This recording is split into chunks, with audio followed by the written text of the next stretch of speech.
ये एक ऐसी दुनिया है जहाँ स्पेस सिर्फ खाली अंधेरा नहीं बल्कि एक जिंदा यूनिवर्स है, जहाँ हर स्टार के पीछे एक कहानी छिपी है।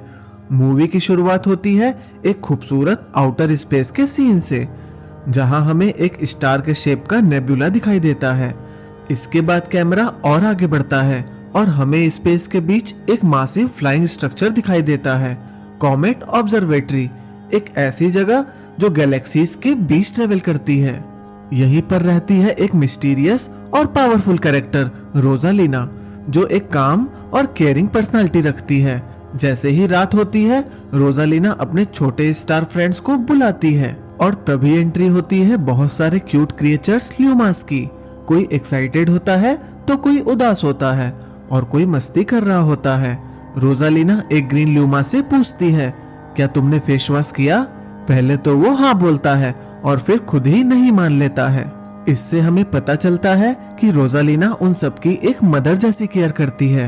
ल्यूमास एक्साइटमेंट में चिल्लाते हैं, स्टोरी टाइम, और रोजालिना एक स्टोरी स्टार्ट करती है। वो कहानी में बताती है कि एक बहादुर प्रिंसेस थी जिसका नाम था पीच, पर उसकी कहानी में किसी को इंटरेस्ट नहीं आता। ल्यूमास को स्टोरी से ज्यादा इंटरेस्ट एक्शन में आता है। कोई प्लम्बर्स की स्टोरी सुनना चाहता है तो कोई डंकी कॉन्ग के लिए एक्साइटेड है। मतलब क्लियरली मारियो की दुनिया की स्टोरीज इन सबको ऑलरेडी पता है। सब कुछ पीसफुल चल रहा होता है, तभी अचानक एक जोर का धमाका होता है, पूरा ऑब्जर्वेटरी हिल जाता है। तभी रोजालिना तुरंत बाहर जाती है और वहां उसका सामना होता है एक जायंट मैकेनिकल मॉन्स्टर से जिसका नाम है मेगालेग। वो उससे कहता है, प्रिंसेस रोजालिना, तुम मेरे साथ चल रही हो? रोजालिना बिना डरे उसका सामना करती है और अपनी जादू की छड़ी से वो उस मशीन के अटैक्स को रोकने लगती है और धीरे धीरे फाइट करते हुए वो अपना हाथ ऊपर ले जाती है। वो फाइनल अटैक करने ही वाली होती है, लेकिन तभी एक छोटा ल्यूमा डर के मारे बाहर आ जाता है और कहता है, मामा, मुझे बुरा सपना आया। मेगालेग तुरंत मिसाइल्स फायर करता है जो सीधे लाइब्रेरी की तरफ जा रही होती है। रोजालिना अपनी पावर से ऑलमोस्ट सब मिसाइल्स रोक लेती है, लेकिन एक मिसाइल अंदर घुस जाती है। ल्यूमास डर के मारे चिल्लाने लगते हैं। लास्ट सेकंड पर रोजालिना उस मिसाइल को रोक लेती है और उसे वापस डिस्ट्रॉय कर देती है, लेकिन तब तक बहुत देर हो चुकी होती है। मेगालेग अचानक रोजालिना को पकड़ लेता है और उसकी जादू की छड़ी नीचे गिरकर बिखर जाती है। और जब कैमरा जूम करता है तो पता चलता है कि इस अटैक के पीछे कौन है। वो था बाउजर जूनियर। बाउजर जूनियर अपना प्लान बताता है। वो चाहता है कि अपने फादर का नाम फिर से पावरफुल बनाए और इसके लिए वो पूरे यूनिवर्स पर कंट्रोल करना चाहता है। एक लूमा उसे रोकने की कोशिश करता है, लेकिन बाउजर उसे इजीली हरा देता है। इसके बाद रोजालिना और ल्यूमा को स्पेसशिप में ले जाया जाता है। अब सीन शिफ्ट होता है एक डेजर्ट एरिया में। यहाँ एंट्री होती है मारियो और लुइजी की। दोनों एक टाउन में आते हैं जहाँ लोग उनसे हेल्प मांगते हैं, क्योंकि एक पिरामिड के अंदर से अजीब अजीब आवाजें आ रही होती हैं। मारियो और लुइजी पिरामिड के अंदर जाते हैं।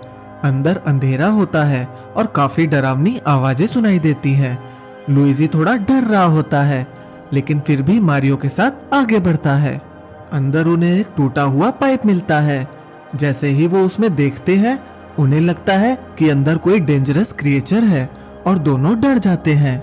लेकिन थोड़ी देर बाद पता चलता है कि वो कोई मॉन्स्टर नहीं है, वो एक्चुअली एक क्यूट डायनासोर है जिसका नाम योशी है। योशी डरा हुआ होता है, इसलिए मारियो उसे शांत करने की कोशिश करता है। धीरे धीरे योशी उन पर ट्रस्ट करने लगता है। अब तीनों बाहर आते हैं और टाउन वालों को समझ आ जाता है कि प्रॉब्लम कोई मॉन्स्टर नहीं था बल्कि एक लॉस्ट क्रिएचर था। सब लोग खुश हो जाते हैं। फिर योशी थोड़ी देर के लिए गायब हो जाता है, जिससे मारियो को थोड़ा बुरा लगता है, लेकिन तुरंत ही योशी वापस आ जाता है और लुइजी की बाइक चला रहा होता है। अब मारियो, लुइजी और योशी एक टीम बन जाते हैं। सीन फिर से बाउजर के स्पेसशिप में शिफ्ट होता है। वहां रोजालिना और एक ल्यूमा केज में बंद होते हैं। बाउजर उन्हें एक प्लेनेट पर ले जाता है जहां उसकी आर्मी तैयारी कर रही होती है। वो अपनी आर्मी को बताता है कि उसने रोजालिना को कैप्चर किया है, जो यूनिवर्स की गार्डियन है, और अब वो उसकी पावर्स का यूज करके पूरे यूनिवर्स को डिस्ट्रॉय करना चाहता है। बाउजर अपनी आर्मी के सामने स्पीच देता है और सब उसको सपोर्ट करते हैं। फिर एक सोल्जर केज खोलता है और ल्यूमा को चेन से बाहर खींच लेता है।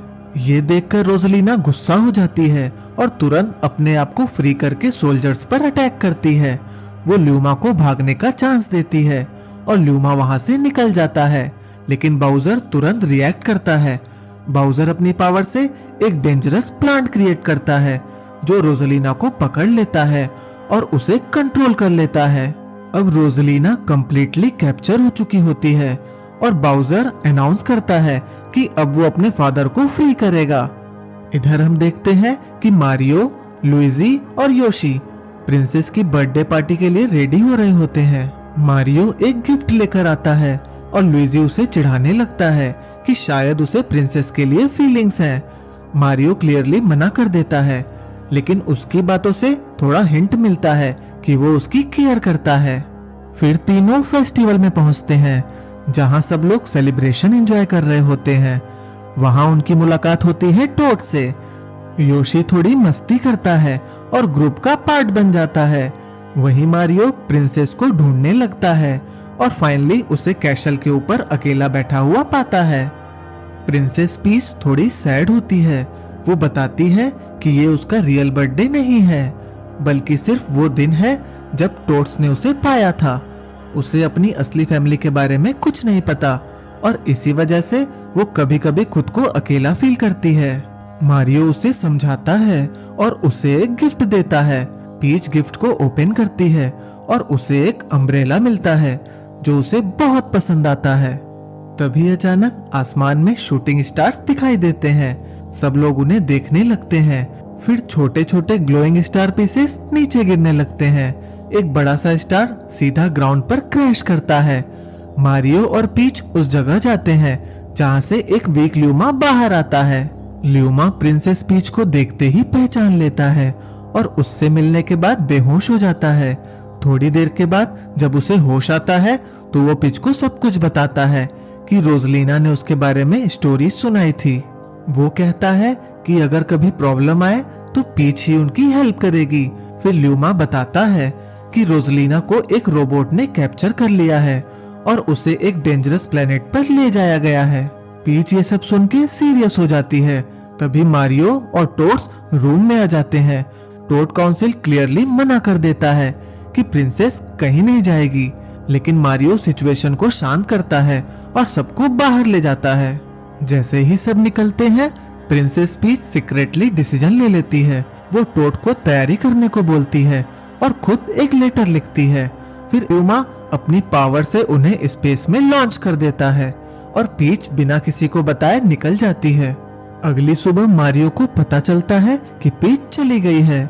उसे एक लेटर मिलता है जिसमें पीच लिखती है कि वो गेटवे गैलेक्सी जा रही है रोजालिना को ढूंढने और उसकी मदद करने। लुइजी थोड़ा मजाक करता है, लेकिन टोड्स पैनिक में आ जाते हैं। किंगडम में थोड़ी उथल फुथल शुरू हो जाती है, लेकिन मारियो सबको शांत करता है और जिम्मेदारी ले लेता है। उसके बाद एक मॉन्टेज में दिखाया जाता है कि मारियो, लुइजी और योशी ये तीनों मिलकर किंगडम के सारे प्रॉब्लम्स सॉल्व करते हैं।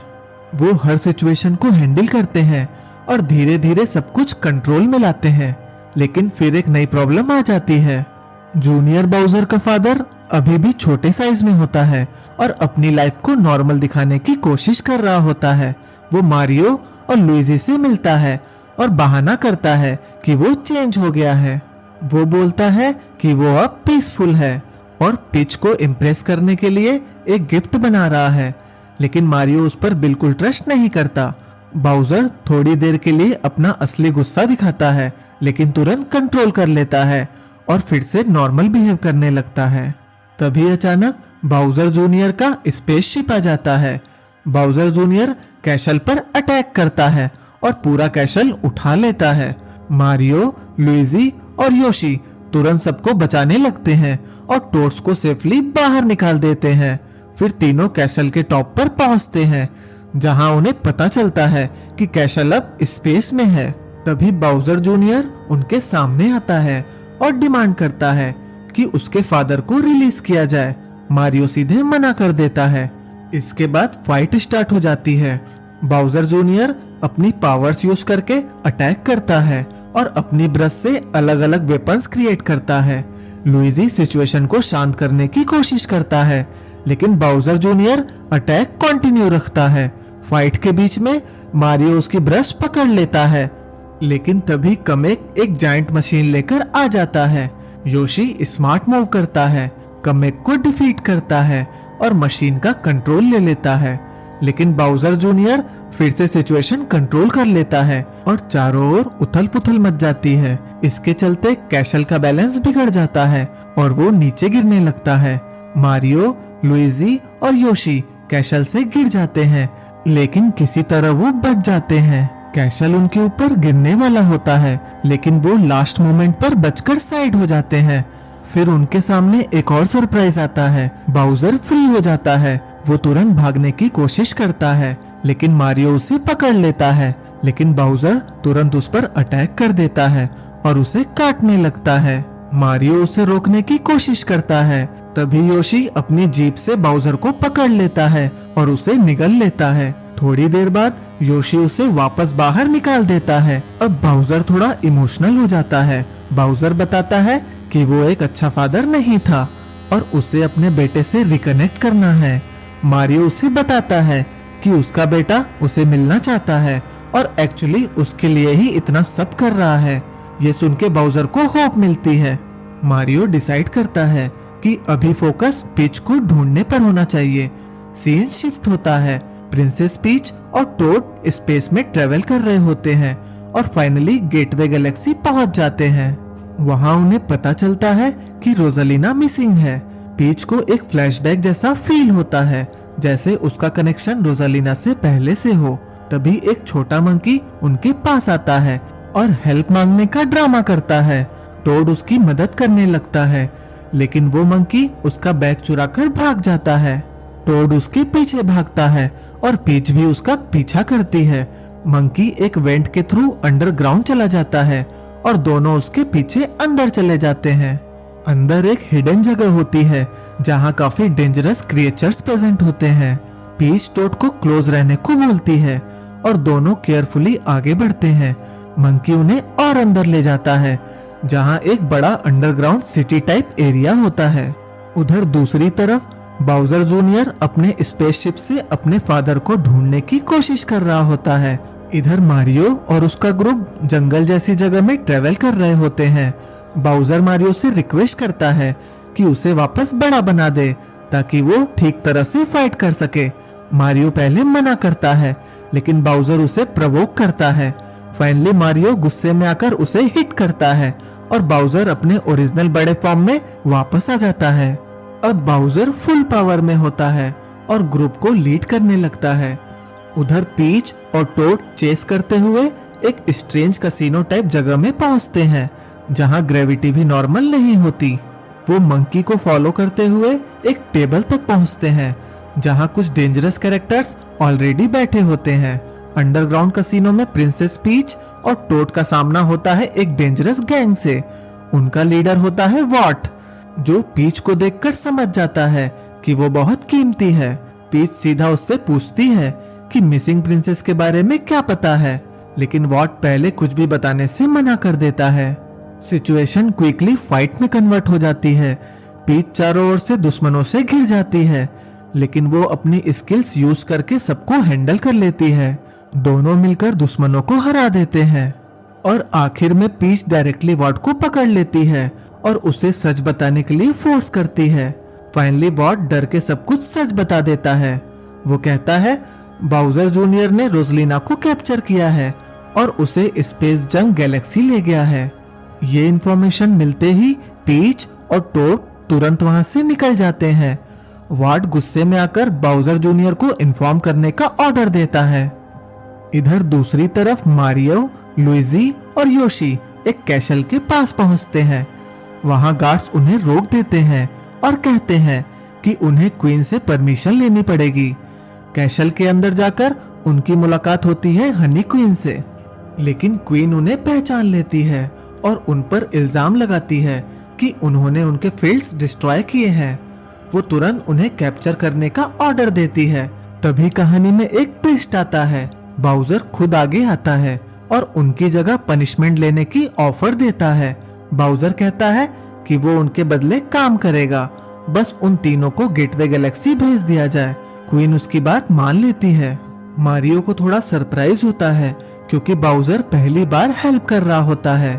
फिर मारियो, लुइजी और योशी एक क्रिएचर पर बैठकर गेटवे गैलेक्सी की तरफ निकल जाते हैं। इधर बाउजर को माइंस में काम करना पड़ता है। वहां वो अपनी पास्ट लाइफ के बारे में सोचता है और थोड़ा इमोशनल हो जाता है। तभी वहां बाउजर जूनियर का स्पेसशिप आता है और बाउजर को वापस ले जाता है। फादर और सन का रीयूनियन होता है। बाउजर जूनियर अपने प्लान के बारे में एक्साइटेड होता है और बाउजर को बताता है कि वो दोनों मिलकर यूनिवर्स पर रूल करेंगे। फिर एक फ्लैशबैक दिखाया जाता है जहां बाउजर अपने छोटे बेटे को एक स्टोरी सुना रहा होता है। उस स्टोरी में वो एक पावरफुल विलेन की कहानी बताता है जो अपना खुद का प्लेनेट बनाता है और एक पावरफुल वेपन क्रिएट करता है, और उस वेपन को चलाने के लिए उसे चाहिए होती है एक पावरफुल प्रिंसेस। यहाँ से क्लियर हो जाता है कि बाउजर जूनियर का करेंट प्लान वही स्टोरी फॉलो कर रहा है। बाउजर जूनियर बताता है कि उसने सच में वही प्लेनेट बना दिया है और अब वो दोनों वहां जा रहे हैं। बाउजर अपने बेटे की बात सुन के इम्प्रेस्ड हो जाता है, लेकिन तभी कमेक उन्हें बताता है कि सिचुएशन में प्रॉब्लम आ गई है। अब सीन शिफ्ट होता है गेटवे गैलेक्सी में।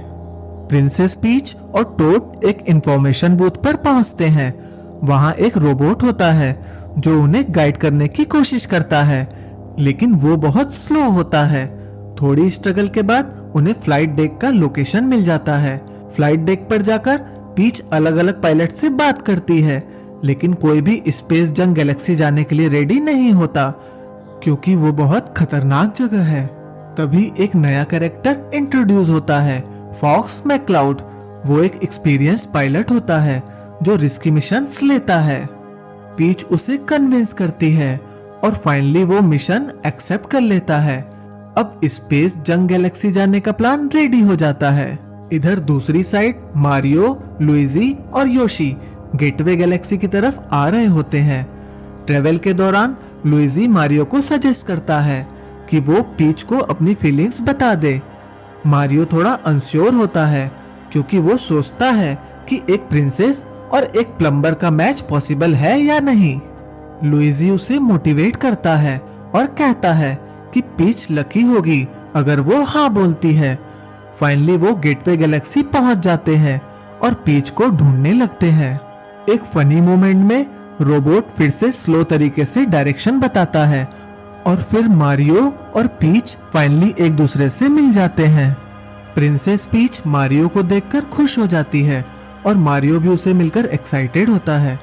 मारियो थोड़ा ऑकवर्ड हो जाता है और नॉर्मल हैंडशेक के साथ बात स्टार्ट करता है और नॉर्मल बात करने की कोशिश करता है। प्रिंसेस पीच उसे बताती है कि उसे पता चल गया है कि रोजलीना कहाँ है और एक पायलट उन्हें वहां ले जाने वाला है। मारियो और फॉक्स मैक्लाउड पहले एक दूसरे को जज करते हैं, लेकिन फिर क्विकली टीम बना लेते हैं। सब लोग स्पेसशिप में बैठकर स्पेस जंग गैलेक्सी की तरफ निकल जाते हैं। दूसरी तरफ बाउजर जूनियर उन्हें देख लेता है और उन पर अटैक करने का प्लान बनाता है, लेकिन बाउजर जूनियर का फादर थोड़ा हेजिटेट करता है क्योंकि अब उसे मारियो और उसकी टीम के साथ थोड़ा कनेक्शन फील हो रहा होता है। लेकिन बाउजर जूनियर उसकी बात इग्नोर करता है और एक स्पेशल वेपन यूज करता है। अटैक के बाद मारियो और लुइजी बेबीज में ट्रांसफॉर्म हो जाते हैं। बाउजर को यह देखकर शॉक लगता है, लेकिन बाउजर जूनियर कॉन्फिडेंट होता है कि अब कोई उन्हें रोक नहीं सकता। इधर दूसरी तरफ स्पेसशिप क्रैश हो जाता है और पीच, टोड और फॉक्स एक जंगल टाइप प्लेनेट पर लैंड करते हैं। फॉक्स शिप रिपेयर करने की कोशिश करता है, लेकिन शिप प्रॉपरली काम नहीं कर रही होती। तभी सिचुएशन और वियर्ड हो जाती है। बेबी बने हुए मारियो और लुइजी इधर उधर घूम रहे होते हैं और योशी उन्हें संभालने की कोशिश कर रहा होता है। टोड उन्हें कंट्रोल करने की कोशिश करता है। एक फनी और कैओटिक मोमेंट में सब लोग पानी में गिर जाते हैं और ट्रांसफॉर्मेशन रिवर्स हो जाता है। मारियो, लुइजी और टोड वापस नॉर्मल हो जाते हैं। लुइजी को एक्चुअली बेबी बनना थोड़ा अच्छा लगता है क्योंकि बेबी बनकर उसे डर कम फील होता है। फॉक्स मैक्लाउड अपनी शिप को लेकर इमोशनल हो जाता है क्योंकि वो ज्यादा डैमेज हो चुकी होती है। पीच भी क्लियरली फ्रस्ट्रेटेड हो जाती है क्योंकि सिचुएशन कंट्रोल से बाहर जा रही होती है। वो कहती है कि वो रोजलिना से बहुत दूर है और उनका मिशन और कठिन हो गया है। मारियो उसे शांत करने की कोशिश करता है और कहता है कि वो कोई ना कोई सलूशन जरूर निकालेंगे, लेकिन पिच अपनी फ्रस्ट्रेशन छुपाने की कोशिश करती है और स्ट्रांग बनने की एक्टिंग करती है। तभी लुइजी एक रेडियो यूज करता है और हेल्प के लिए सिग्नल भेजने की कोशिश करता है। ये सिग्नल स्पेस में जाकर रोजलिना के ऑब्जर्वेटरी तक पहुंच जाता है। वहां एक ल्यूमा इस सिग्नल को रिसीव करता है और समझ जाता है कि लुइजी जिंदा है। दूसरी तरफ बाउजर स्पेस में खड़ा सोच रहा होता है और अपनी फीलिंग को लेकर थोड़ा कंफ्यूज होता है। बाउजर जूनियर उसे मैनिपुलेट करता है और उसे समझाता है कि फ्रेंड्स डेंजरस होते हैं और सिर्फ फैमिली ही इंपॉर्टेंट होती है। फिर बाउजर जूनियर उसे एक बड़ा सरप्राइज दिखाता है, एक जायंट प्लैनेट जो बिल्कुल उस स्टोरी जैसा होता है जो बाउजर ने बचपन में सुनाई थी। यहाँ रिवील होता है कि बाउजर जूनियर ने सच में अपना खुद का प्लैनेट बना लिया है जिसका नाम है प्लैनेट बाउजर। इधर सडनली कॉमेट ऑब्जर्वेटरी मारियो के पास आ जाता है और ल्यूमास उन्हें हेल्प करने के लिए रेडी होते हैं। यहाँ एक बड़ा रिवील होता है। रोजलिना की स्टोरी के थ्रू पता चलता है कि प्रिंसेस पीच एक्चुअली उसकी सिस्टर है। बचपन में दोनों एक साथ रहते थे, लेकिन खतरे की वजह से रोजलिना ने पीच को अलग भेज दिया था ताकि वो सेफ रहे। टोर्स ने पीच को पाला और उसे स्ट्रॉन्ग बनाया। अब सबको क्लियर हो जाता है कि ये सिर्फ एक मिशन नहीं, पर्सनल कनेक्शन भी है। फॉक्स सबको प्लेनेट पर ले जाने के लिए रेडी होता है और फाइनल बैटल की प्रिपरेशन स्टार्ट हो जाती है। टीम स्प्लिट हो जाती है। मारियो और पिच एक साइड होते हैं, वहीं लुइजी और योशी दूसरी तरफ। प्लेनेट पर दुश्मन ऑलरेडी तैयार होते हैं और अटैक शुरू हो जाता है। बाउजर जूनियर अपना सिक्योरिटी सिस्टम एक्टिवेट करता है और फुल कॉन्फिडेंस में होता है कि इस बार कोई नहीं बच पाएगा। बाउजर भी अब अपनी ओल्ड विलन वाली माइंडसेट में वापस आ जाता है और अपने बेटे का सपोर्ट करता है। फाइनली मारियो और पिच एक डेंजरस ब्रिज पर पहुंचते हैं जहां उनके सामने बाउजर खड़ा होता है। मारियो उसे समझाने की कोशिश करता है कि सब कुछ ऐसे खत्म होने की जरूरत नहीं है, लेकिन बाउजर अपनी पुरानी विलन फॉर्म में वापस आ चुका होता है। फाइट शुरू होने से पहले ही बाउजर लावा में गिर जाता है और सबको लगता है कि वो खत्म हो गया, लेकिन तभी बाउजर वापस आता है, इस बार एक और डेंजरस फॉर्म में, जो कि है ड्राई बाउजर, और उसके साथ बाउजर जूनियर भी रेडी होता है। अब फाइनल बैटल स्टार्ट होती है। मारियो, लुइजी और योशी अलग अलग पावर्स यूज करते हैं। फाइट के दौरान लुइजी बाउजर जूनियर की पेंट ब्रश पकड़ लेता है और एक ड्राइंग क्रिएट करता है जो अनएक्सपेक्टेडली उसकी मदद करती है। बाउजर ऑलमोस्ट डिफीट हो जाता है, लेकिन बाउजर जूनियर फिर से अटैक करता है। वो एक जायंट ड्रैगन को बुलाता है। सिचुएशन क्रिटिकल हो जाती है, लेकिन मारियो एक स्पेशल पावर लेकर फ्लाई करता है और ड्रैगन को डिस्ट्रॉय कर देता है। बाउजर जूनियर बच जाता है और अपने फादर के पास लौट जाता है। इधर पीच फाइनली रोजलिना तक पहुंच जाती है। रोजलिना वीक होती है, लेकिन पीच उसे मोटिवेट करती है। दोनों मिलकर अपनी पावर्स यूज करती हैं और केज तोड़ देती हैं। प्लेनेट पर लाइफ वापस आ जाती है और सब कुछ नॉर्मल होने लगता है। रोजलिना और पीच फाइनली मिलते हैं और रिवील होता है कि दोनों सिस्टर्स हैं। मारियो, लुइजी और सब लोग फाइनली एक साथ आते हैं और एक इमोशनल रीयूनियन होता है। फिर सब लोग मशरूम किंगडम वापस आते हैं जहां कैसल डिस्ट्रॉय हो चुका होता है। मारियो सबको मोटिवेट करता है और कहता है कि वो मिलकर नया कैसल बनाएंगे। सब लोग मिलकर काम करते हैं और धीरे धीरे कैसल फिर से बन जाता है। एंड में मारियो एक फाइनल हीरोइक मूवमेंट करता है और पीच उसे अप्रिशिएट करती है और यहीं पर यह स्टोरी खत्म होती है।